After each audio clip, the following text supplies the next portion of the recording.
The most disturbing villain in the entire Pixar universe isn't Randall, isn't Waternoose, and isn't even a monster you can name. It's an institution, a system so quietly evil that it builds a college to filter out the kind ones and runs an energy grid on the screams of children.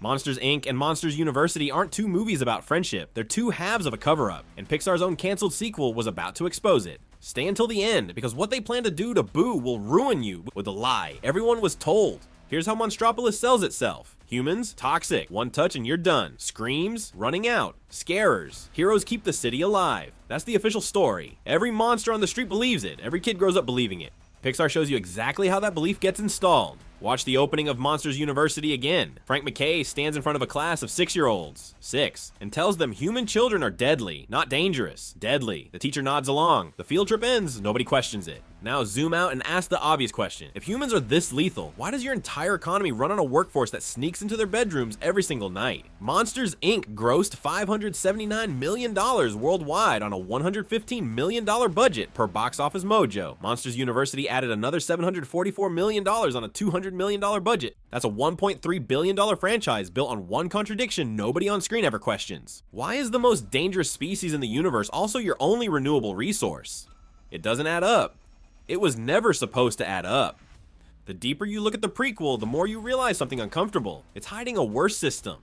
The university itself. So let's talk about Monsters University, because on the surface, it's a college movie. Frats, parties, a big competition, and two underdogs who learn the meaning of friendship. Cute, right? Now watch it again with the sound off. Look at the architecture. Gothic stone, towering arches, statues of legendary scarers stare down at every student like saints in a cathedral. This isn't a college, this is a temple. And the religion they're worshiping is fear. What? We will get to that later. Then there's Dean Hardscrabble. She doesn't talk like a teacher, she talks like a high priestess. Scaring is noble. Failure makes you ordinary. In what actual university does the dean look a struggling student in the eye and tell them that being ordinary is the worst thing they could become? That's a worldview being installed into impressionable kids the second they walk through the door. And then there's the Scare Games, which everyone remembers as this fun underdog tournament. But look at what it actually is. It's a way to weed out anyone who doesn't fit the mold before they ever reach the scare floor. Uzma Kappa wins, fair and square. And what happens? They get expelled anyway. The system breaks its own rules the moment the wrong monsters start winning. Here's the part that should really mess with you. Pixar Wiki has the full graduation list from the post-credits scare cards. And look who actually makes it to Monsters, Inc. Randall Boggs, Johnny Worthington, Chet Alexander, the bullies, the cruel ones, the monsters who treated scaring like a blood sport. The university isn't picking the most talented monsters, it's picking the most ruthless. Because Monstropolis doesn't just need scares, it needs to believe in scarers as a warrior class. But if the system is built to filter out the wrong monsters, then what happens to the one who saw through it first?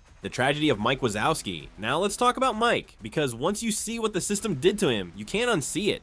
Watch his face between the jokes. Really watch it. In Monsters University, when Sully humiliates him in front of Hardscrabble, Mike doesn't just get angry, he breaks. He runs into the human world alone, in the dark, trying to scare a cabin full of adults just to prove he matters. That's someone whose entire identity just got ripped out from under him, and it never really heals. CBR published a full breakdown of this in April 2025, and they nailed it. Mike's smile is armor. Every time the pressure rises, he cracks a joke. Every time he gets cornered, he lashes out. At Sully, at strangers, at himself. He physically attacks his best friend during the Himalayan exile. He spirals into self-isolation. He hides everything behind a one-liner and hopes nobody looks too close. Here's what makes it tragic. Mike spent his whole childhood being told he could be a scarer. The system let him believe it. It took his money, took his years, then quietly filtered him out because he didn't look the part. And then, when the company needed a new fuel source, it asked him to weaponize the exact coping mechanism it had forced him to build. His laughter, his pain, harvested. But Mike isn't the only one this system used up. There's someone Pixar wrote a death scene for, and almost nobody saw it. The leaked sequel ending. Back in the mid-2000s, Pixar was developing a real sequel called Monsters, Inc. 2, Lost in Scaradise. It got canceled. The plot leaked years later, broken down in detail by Screen Rant in October 2024. And once you read it, you understand exactly why Disney buried it. Here's how it goes. About a year after the first movie, Sully still can't let go of Boo, so Mike rebuilds her shredded door as a birthday surprise. They open it, they step through, and the little girl isn't there. There's an old woman in the bed, snoring, frail, hooked up to hospital machines. Time, it turns out, doesn't move at the same speed between worlds. And the doors? They were never tied to closets or bedrooms. They were tied to a person, one specific person. From the day they're born until the day they die, that's Boo. That elderly woman dying alone is Boo. Sully spent what felt like a year missing her. She spent a lifetime missing him. Now sit with what that means for everyone else. Every scarer who ever opened a door wasn't visiting a child. They were visiting the same human over and over across that human's entire life, harvesting screams from cradle to grave, then tossing the door in a shredder when the supply ran dry. Monsters Inc. wasn't a power plant. It was a farm. So who builds a farm like that and gets away with it for generations? Because Water Noose isn't the answer.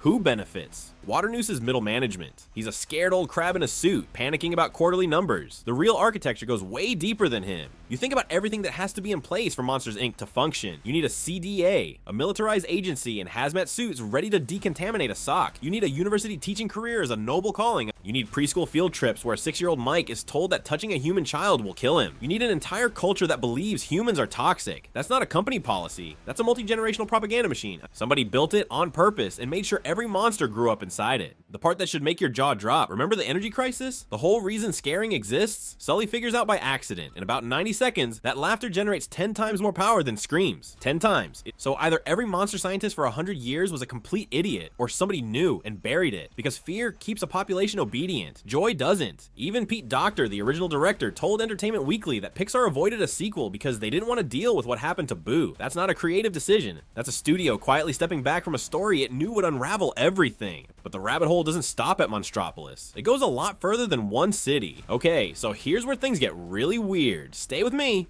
The Pixar connection. There's this guy, John Negroni. He wrote a whole book called The Pixar Theory, and he laid out something. You know Boo, the little girl Sully loved like a daughter? Negroni thinks she grew up. She spent her entire adult life chasing that feeling again, chasing the magic of those doors until she figured out how they actually worked. And eventually she becomes the old witch from Brave, the one who carves wooden bears, the one obsessed with magic that lets her travel through time. Watch Brave again. Look at her workshop. There are wooden Sully carvings. Pixar put them there. Now think about what that means. If Boo cracked the code on those doors, then the doors don't just lead to bedrooms. They lead through time. Past, present, future. All of it. Which means Monstropolis isn't some parallel dimension floating next to ours. It's connected to every era of human history, all at once. So here's the thought that keeps me up at night. The monsters in those factories? They're not aliens. They're not from another world. They might be us. Some twisted, evolved, or maybe ancient version of humanity, harvesting our species across centuries to keep their lights on. And nobody noticed for thousands of years. But before you dismiss any of this, wait until you hear what Pixar quietly buried in the final shot. The final answer. Pixar storyboarded that ending in 1998. The film grossed $579 million worldwide on a $115 million budget per Box Office Mojo. It sat at 96% on Rotten Tomatoes for over 2 decades.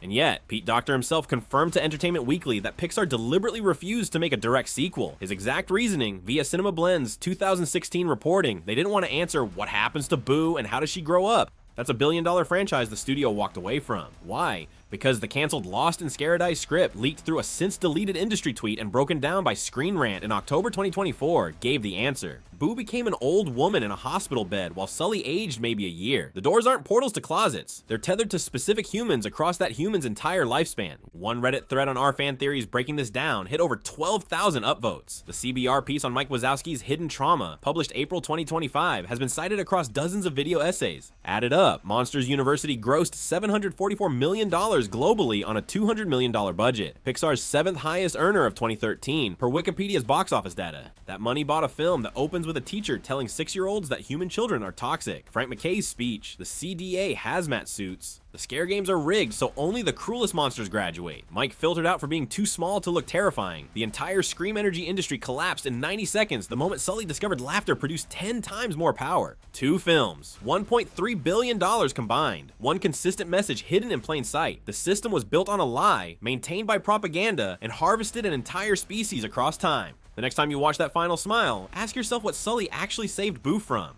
Pixar handed you a feel-good movie about friendship. What they actually made was a horror story about an industrial society that got caught.